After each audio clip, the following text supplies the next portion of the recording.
Eu quero ir para a nossa reflexão, que, como eu disse na semana passada, tem como base um documento importante da história da nossa igreja. Na última semana a gente começou uma nova série de mensagens aqui. O nome da série é esse, Eu Creio. Uma série de mensagens com base num dos credos que a igreja cristã subscreve.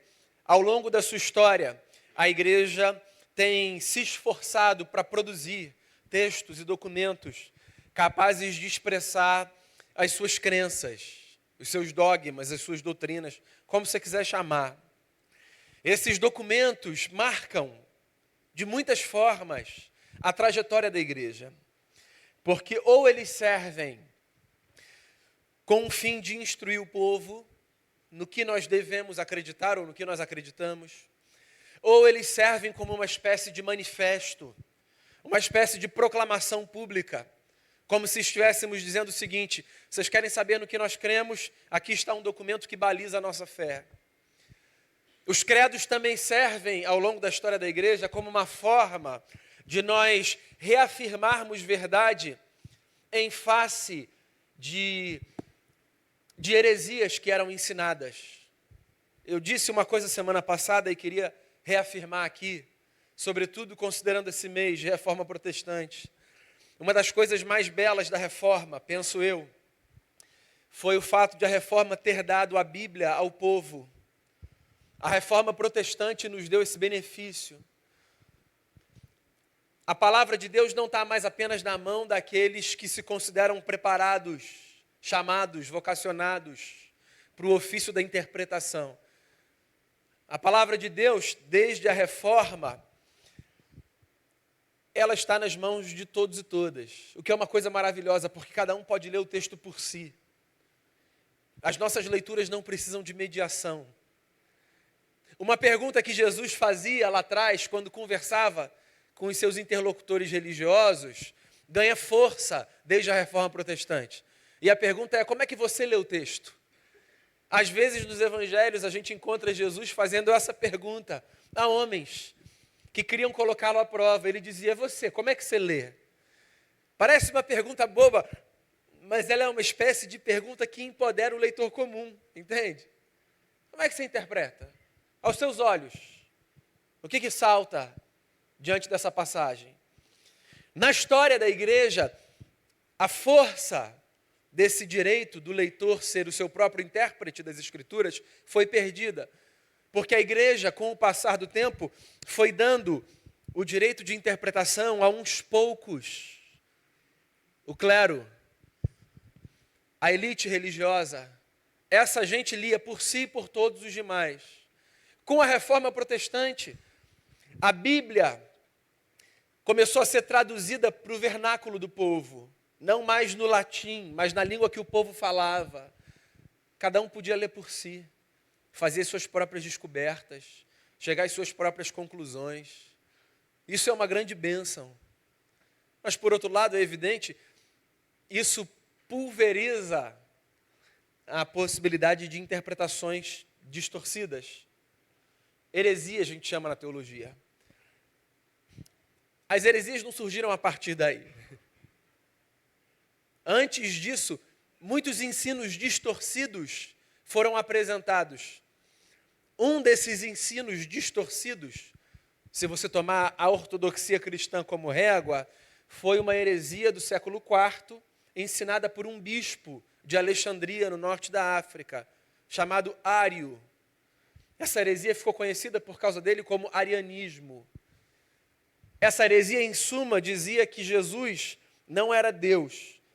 Jesus tinha sido a primeira coisa criada por Deus, portanto, menor do que Deus o Pai.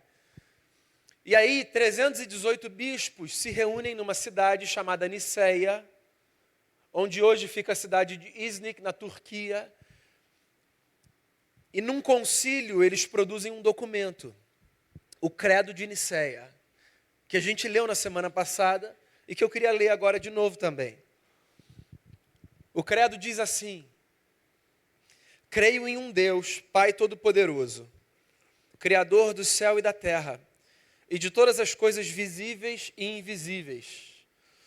E em um Senhor Jesus Cristo, o unigênito Filho de Deus, gerado pelo Pai antes de todos os séculos, Deus de Deus, luz da luz, verdadeiro Deus de verdadeiro Deus, gerado, não feito, de uma só substância com o Pai, pelo qual todas as coisas foram feitas, o qual por nós homens e por nossa salvação desceu dos céus. Foi feito carne pelo Espírito Santo da Virgem Maria e foi feito homem, e foi crucificado por nós sob o poder de Pôncio Pilatos. Ele padeceu e foi sepultado, e no terceiro dia ressuscitou, conforme as Escrituras, e subiu ao céu, e assentou-se à direita do Pai, e de novo há de vir com glória para julgar os vivos e os mortos, e seu reino não terá fim. E no Espírito Santo, Senhor e vivificador, que procede do Pai e do Filho, que com o Pai e o Filho conjuntamente é adorado e glorificado, que falou através dos profetas. Creio na Igreja una, universal e apostólica, reconheço um só batismo para a remissão dos pecados e aguardo a ressurreição dos mortos e da vida do mundo vindouro. Amém. Amém? Que bom que você acredita nisso também, eu fico mais confortável. Semana passada a gente conversou sobre essa crença em um Deus Pai Todo-Poderoso. A gente focou na figura do Pai, Criador de todas as coisas. Hoje eu quero começar a conversar sobre essa segunda pessoa divina. E eu queria focar nesse pedaço do credo. E em um Senhor, Jesus Cristo, o unigênito Filho de Deus, gerado pelo Pai antes de todos os séculos, Deus de Deus, luz da luz, verdadeiro Deus de verdadeiro Deus, gerado não feito, de uma só substância com o Pai, pelo qual todas as coisas foram feitas. Desmond Tutu, arcebispo na África do Sul, disse que não existe nada mais político do que dizer que religião e política não se misturam.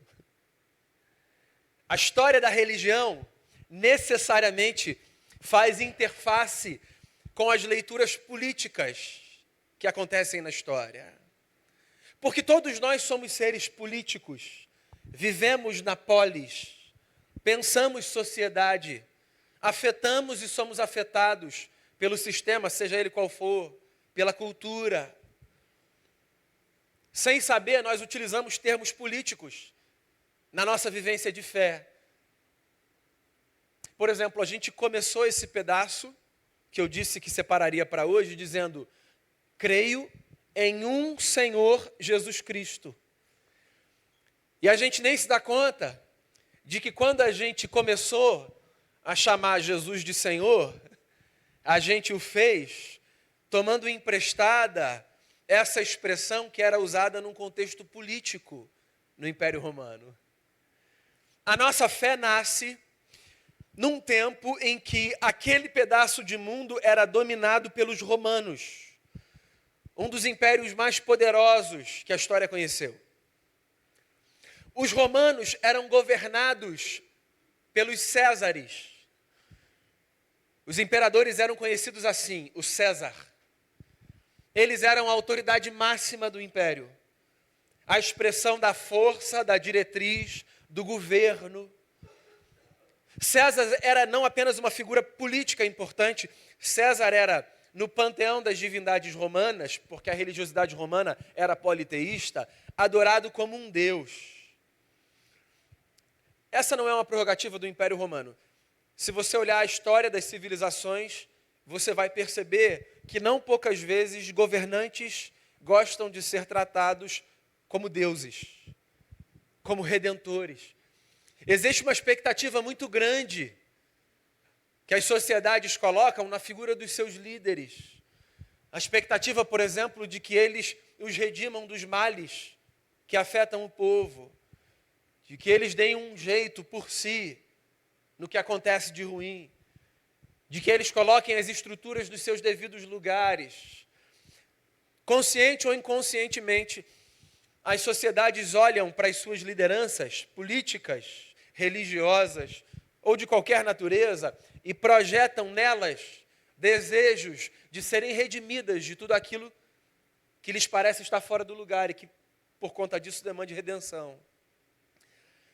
Algumas figuras políticas pegam carona nesse desejo popular e trazem para si essa necessidade de serem bajuladas, afagadas no seu ego. César sempre foi assim. Quem quer que fosse o imperador em Roma, sempre houve em relação a ele a necessidade de um culto. E o povo de Roma, os cidadãos, a gente que vivia nos rincões do império, precisava, por conta disso, proclamar sempre: César é Senhor. Não existe outro nome no céu, na terra ou debaixo da terra pelo qual importa que sejamos salvos, que não o nome de César. Todo império deseja expandir o seu território. Todo imperador brinca de war. Deseja colocar novas peças em novos lugares no tabuleiro. Sempre que o exército de César chegava num lugar não conquistado, esse exército devastava em alguma medida aquele lugar para mostrar sua força e impor o terror, e demandava daquela gente adoração ao imperador. Todos naquela nova região conquistada tinham de dizer: César é Senhor. A sua força estava estabelecida ali. Quem quer que questionasse o governo de César corria o risco de ter o seu pescoço cortado, como um exemplo, como um sinal. Todos nós reconhecemos a força, o domínio, a autoridade e o poder desse homem. Os discípulos de Jesus viviam nessa época, nesse tempo, com essas configurações. E por serem discípulos de Jesus, evidentemente, eles não eram dispensados da necessidade de adorarem o imperador. Eles eram cidadãos do império. E por conta disso, deviam também a César a sua adoração. Numa sexta-feira, Jesus foi morto. Num domingo, Jesus ressuscitou. Desde então, os discípulos de Jesus, que por força chamavam César de Senhor, começaram a criar coragem e a andar pelas ruas do império dizendo: Jesus Cristo é Senhor. Não é todos os dias que a gente vê uma pessoa voltada à morte, certo? Imagina, na sexta ele é crucificado. No domingo, ele está entre os seus, comendo, atravessando portas fechadas, preparando churrasco na praia, tocando, sendo tocado. Imagina a cabeça daquela gente que tinha um medo do império, mas que por causa dessa experiência inexplicável com o seu Senhor, começa a perceber que existe no mundo uma força maior do que a força da morte. Os discípulos de Jesus, do ponto de vista estratégico, político, militar, eram fracos. Mas eles foram tomados de uma certeza de que o seu Senhor era maior, quando viram Jesus voltar dos mortos, que isso fez com que eles passassem a viver empoderados por uma presença que não era desse mundo. Jesus é Senhor. Jesus Cristo é Senhor. Ele governa sobre a nossa vida. A Ele nós devemos culto. Foi isso que os discípulos começaram a dizer logo depois que o mestre de Nazaré voltou à existência. Essa afirmação, meus amigos e amigas, portanto, é uma espécie de manifesto de um povo que diz assim: César pode nos governar do ponto de vista histórico, político, militar, mas nós não daremos mais adoração a ninguém que não seja Jesus Cristo, porque Ele é o nosso Senhor. Percebe que quando você, subscrevendo um credo, diz: creio no Senhor Jesus, você está dizendo muito mais do que apenas que você crê num Jesus que você respeita e por isso chama de Senhor, como você chama alguém mais velho, Senhor José, Senhor João, ou Senhor qualquer coisa que você queira completar? A expressão Senhor, antes do nome de Jesus, é muito mais do que uma demonstração de respeito, de afeto, de reverência. É o reconhecimento de um governo que se instaura. É nesse sentido, e só nesse sentido, que eu e você podemos dizer que nós somos deste mundo, mas não somos deste mundo.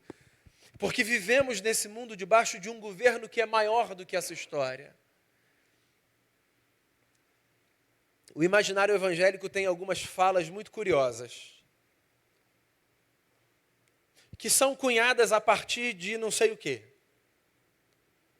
Uma delas é: você precisa reconhecer Jesus como seu Senhor e Salvador.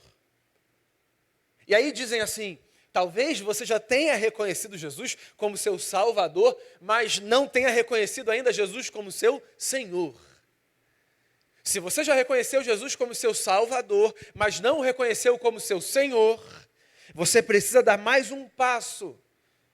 Porque Jesus não veio apenas para te salvar.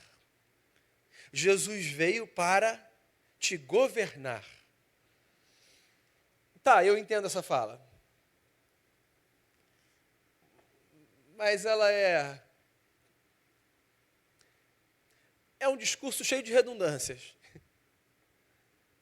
A gente só é salvo por quem a gente reconhece ser Senhor sobre a nossa vida. Eu só sou salvo por Cristo quando eu admito que a redenção para os meus dilemas não virá de nenhum sistema político, de nenhuma liderança eclesiástica, de nenhuma denominação, qualquer que seja, de nenhuma ideologia ou do que for, que não, de uma experiência de rendição ao Jesus que atravessou a morte e que por isso é maior do que César, seja quem for a figura que César representa na sua vida. Não existe a menor possibilidade de você ter uma experiência legítima com Jesus que não passe pelo reconhecimento de que Ele governa. E governa não apenas sobre céus e terra, mas governa sobre a nossa vida. Entende?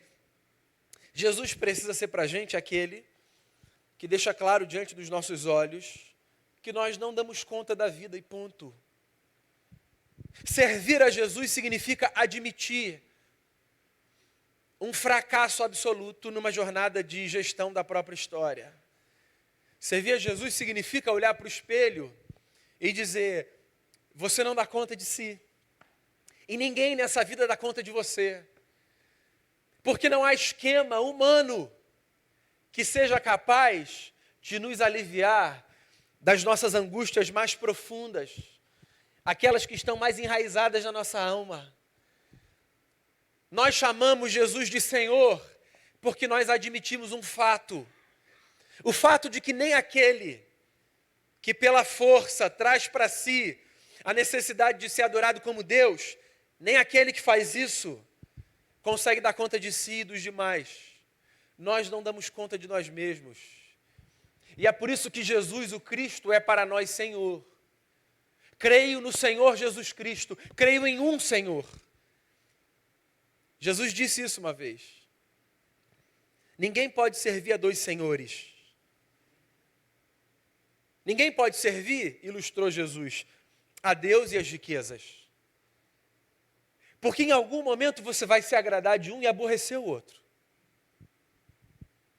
O que Jesus está dizendo é que essa relação que o ser humano tem com uma experiência de rendição, ela só funciona na prática quando eu me rendo ao único que é capaz de me redimir de todos os meus males e de todos os meus problemas. Você pode olhar para esse texto, você pode olhar para essa fala, e você pode pensar assim: check, já resolvi esse problema na minha vida. Já entreguei meu coração para Jesus, eu tinha X anos, foi num culto muito bonito, o pastor fez um apelo, eu fui lá na frente. Tá, beleza. Acontece que essa experiência de ter a Cristo como Senhor da nossa vida não é uma experiência que se afirma uma vez e que se torna dispensável. No curso da história, é possível que muitas vezes nós tratemos Jesus como qualquer coisa menor do que nosso Senhor. É possível que em alguns momentos eu confie em outras coisas mais do que no Cristo para resolver os meus problemas, para superar as minhas angústias e os meus dilemas. É possível que em algum momento, sendo eu um cristão, frequentador de igreja, leitor da Bíblia, contribuinte fiel, engajado num ministério, é possível que eu em algum momento olhe para os meus recursos e diga a mim mesmo, isso aqui vai garantir o curso da minha vida até o fim. Quando, na verdade, no fundo, todo mundo sabe que isso é um castelo de areia. É possível que eu me julgue inteligente o bastante para só tomar decisões acertadas na vida, decisões que me protegerão de caminhos tolos, e que diga a mim mesmo, olhando no espelho, esse brilhantismo vai te levar longe. É possível que esse seja exatamente o começo da minha ruína. Porque se eu confio no meu brilhantismo, na minha inteligência, ou em qualquer coisa aqui dentro de mim, eu julgue ser suficiente para dar conta do meu acerto na vida, assim, a chance de eu cair é total. E é possível que eu confie em N outras coisas, mais do que em Jesus em momentos específicos da minha vida. Razão pela qual todos os dias eu preciso me lembrar que eu creio em um Senhor, Jesus Cristo, Jesus o Cristo, Jesus o ungido, Jesus o Redentor. Creio no Senhor Jesus.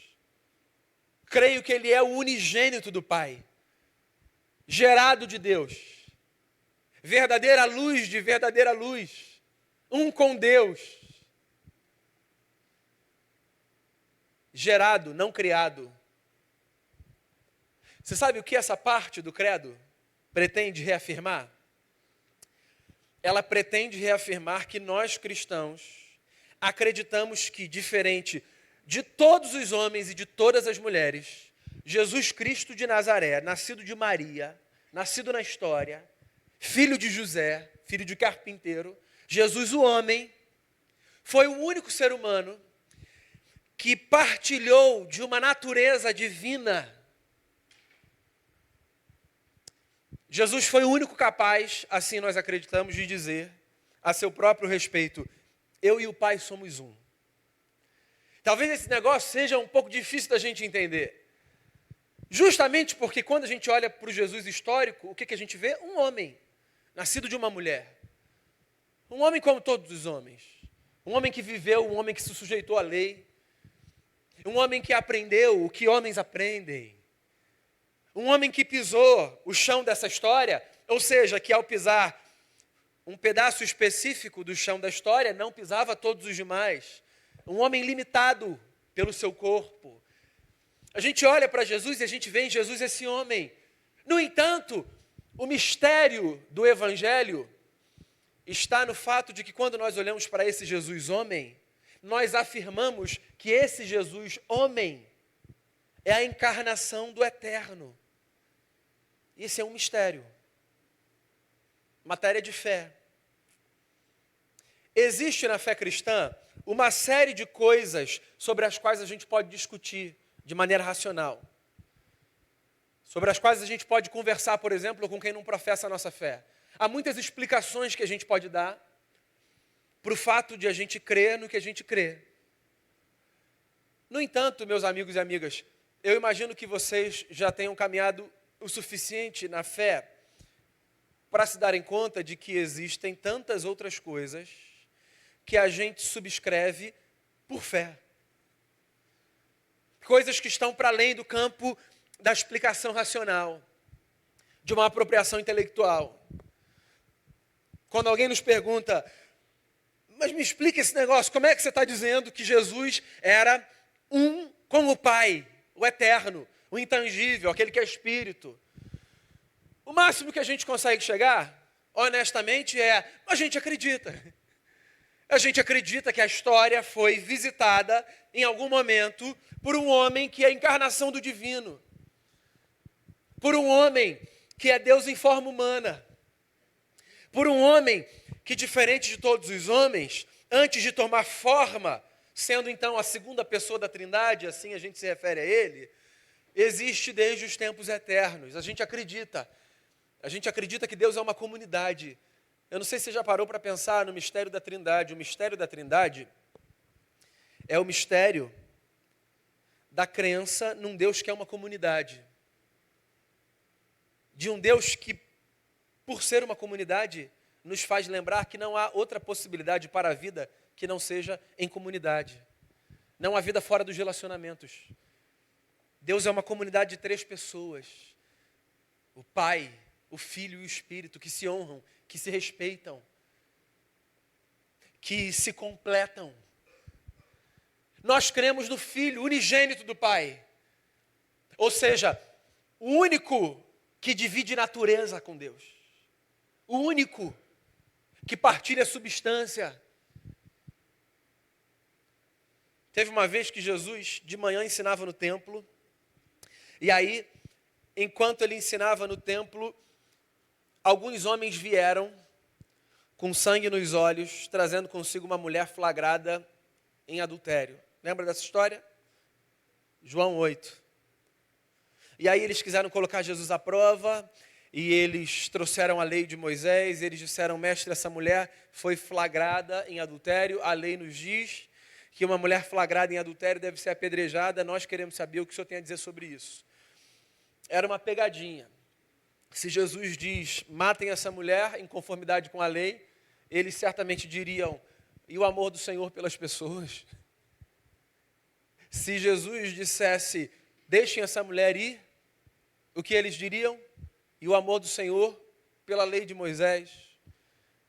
Jesus está olhando para o chão, Jesus continua olhando para o chão, porque tem encarada que nem vale a pena, então ele continua escrevendo, e ele só diz, quem não tiver pecado que atire a primeira pedra. Lembra? Então, eu só queria me ater a esse fato. Quem não tiver pecado que atire a primeira pedra. Ou seja, esses camaradas estão munidos de pedra nas mãos, para cumprir a lei de Deus. Olha só que loucura. A violência para cumprir a lei. Ainda bem que por causa de Jesus, a lei civil, a lei cerimonial, ainda bem que por causa de Jesus, essas 2 dimensões da lei caducaram. Ainda bem, louvado seja Jesus, que livrou a gente de um modelo civilizatório que não faz mais sentido, porque as sociedades avançaram. Agora a gente consegue dialogar, conversar. Mas o fato é que, em cumprimento da lei, esses caras estão com pedras nas mãos, eles largam, porque eles são acusados pela própria consciência. É isso que o texto diz. E eles saem do mais velho para o mais moço.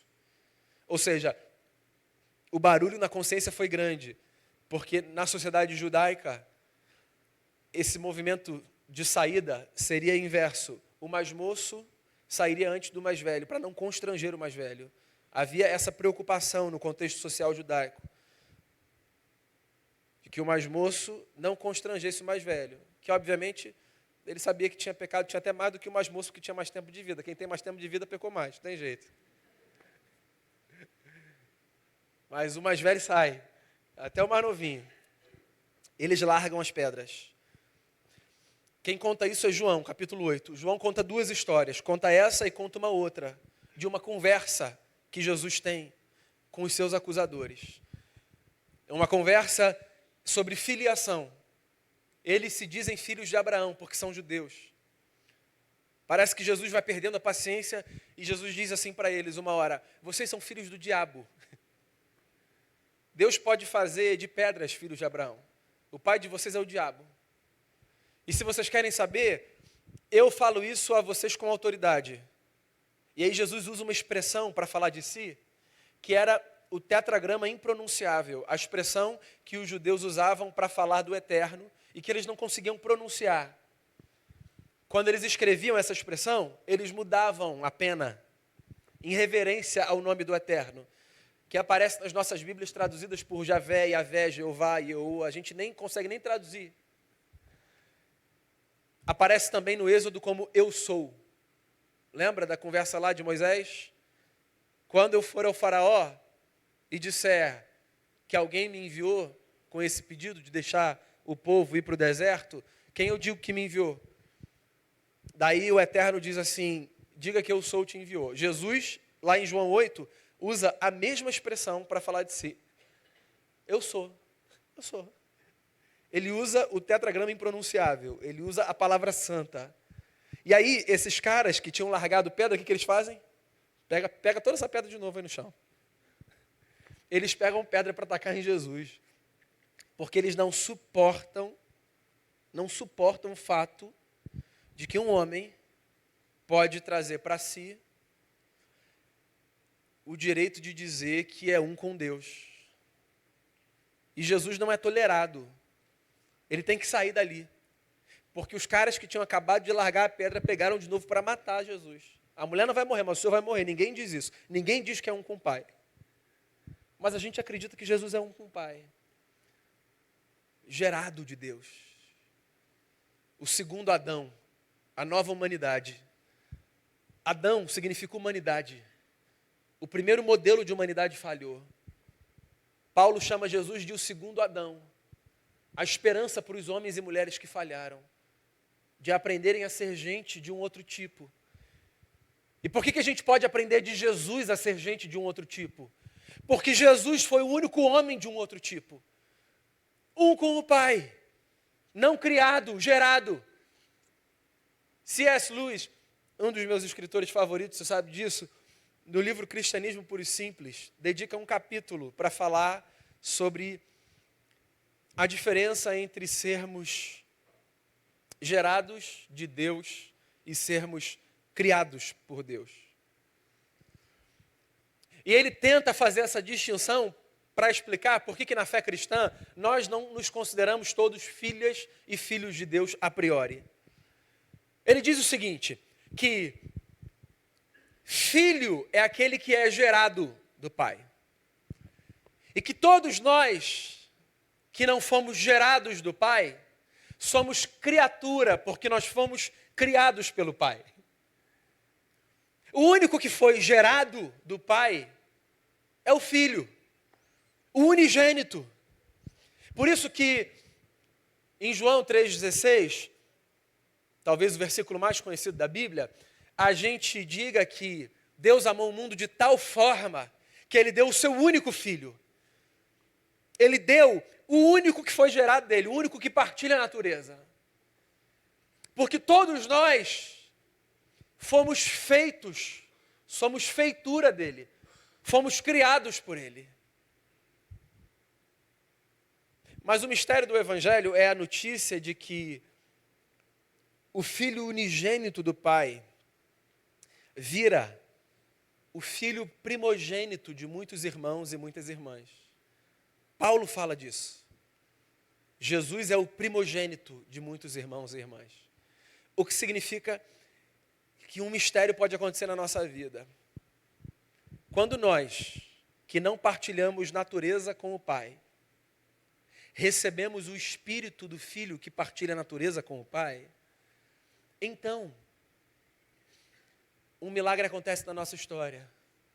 Nós que éramos antes criatura de Deus, passamos a ser filhos e filhas do Eterno. Porque dentro de nós passa a habitar o Espírito do Filho único, que virou por nossa causa o Filho mais velho. Vê se você consegue perceber de forma prática o que está acontecendo aqui. De forma prática, o que está acontecendo quando a gente diz eu creio em um Senhor Jesus Cristo, unigênito do Pai, gerado, não feito, verdadeira luz de verdadeira luz, verdadeiro Deus de verdadeiro Deus. Quando a gente diz isso, o que a gente está dizendo é que a gente admite que na família divina, originariamente, existe uma comunidade de três. O Pai, o Filho e o Espírito. Mas porque a gente conhece mais do que apenas isso que a gente está dizendo hoje, a gente já descobriu que essa família de três abriu espaço para muitos irmãos e muitas irmãs. Não porque nós tenhamos sido gerados de Deus, mas porque nós em algum momento recebemos o Espírito do Filho de Deus.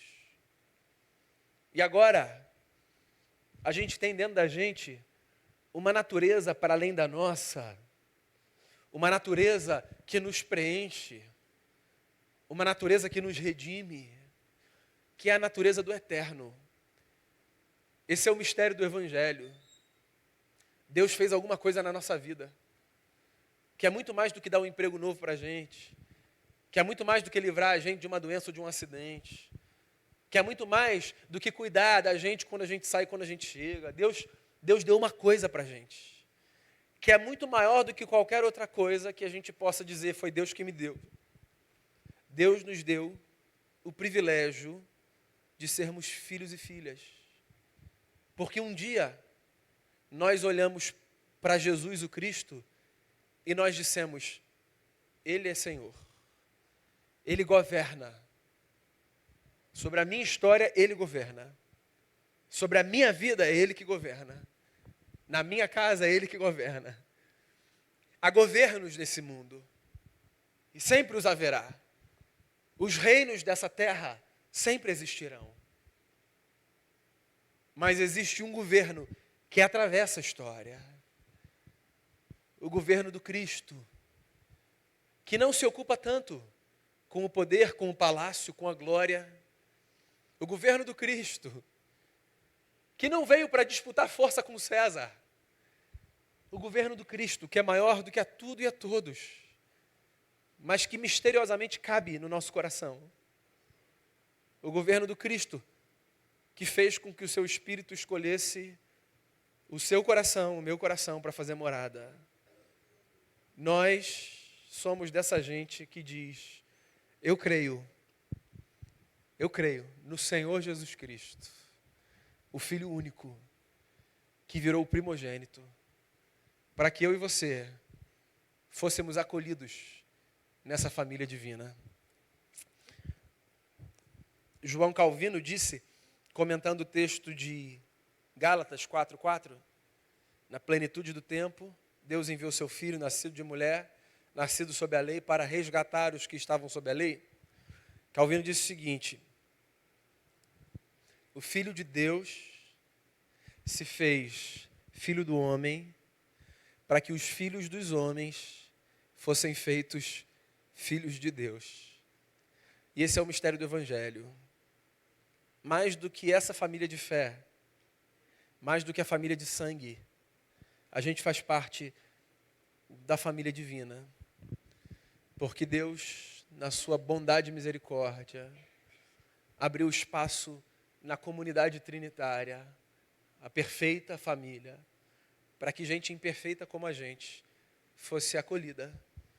A boa notícia dessa manhã é, por causa de Jesus, o nosso Senhor, a gente faz parte da família de Deus. O que não é um privilégio nosso, é a notícia que a gente pode espalhar para todo mundo por aí, viu? Para todo mundo a gente pode dizer, ei, você, meu amigo, minha amiga, você pode participar da família de Deus. Você pode ser casa do Eterno. Basta que você perceba em Jesus muito mais do que alguém que veio para mexer na história. Caso você perceba que o Filho que estava lá desde antes da fundação do mundo veio aqui para expressar o amor do Pai e nos convidar para essa santa e bendita família. Seja Jesus louvado nessa manhã na minha vida e na sua vida. E que tudo que a gente fizer, a gente faça em gratidão ao Jesus que mudou radicalmente o curso da nossa história. Amém? Vamos fazer uma oração? Vamos. Queria convidar você a orar em gratidão.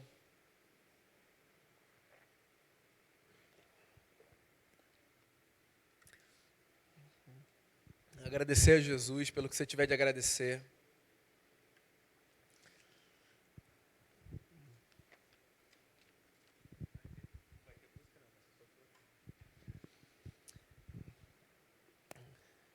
Agradeça aí no seu lugar a Jesus.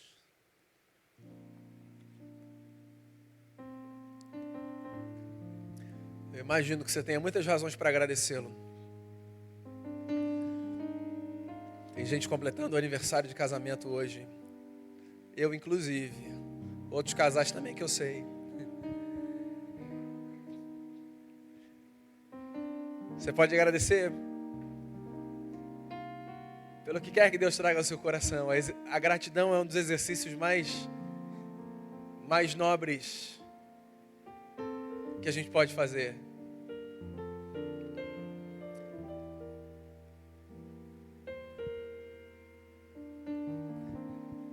Mas de tudo que você tem para agradecer,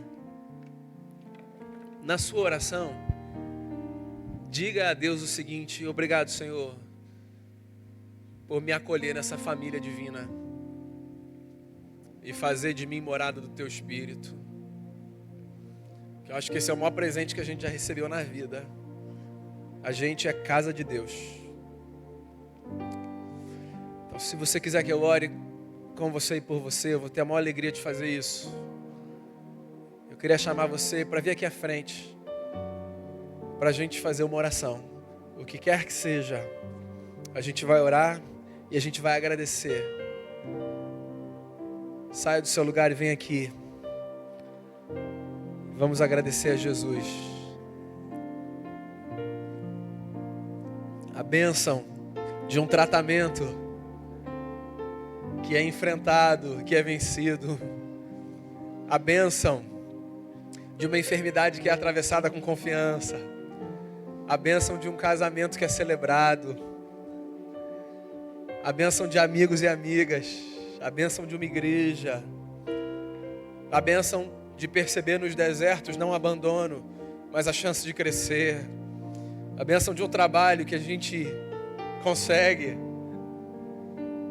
A bênção de um trabalho que permanece. A bênção de um relacionamento que é restaurado.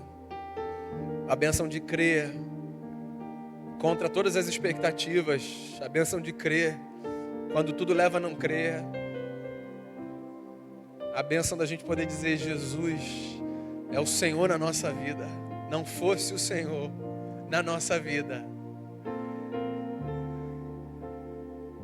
Jesus de Nazaré, homem, nascido de mulher, nascido da Virgem Maria, assim diz o texto,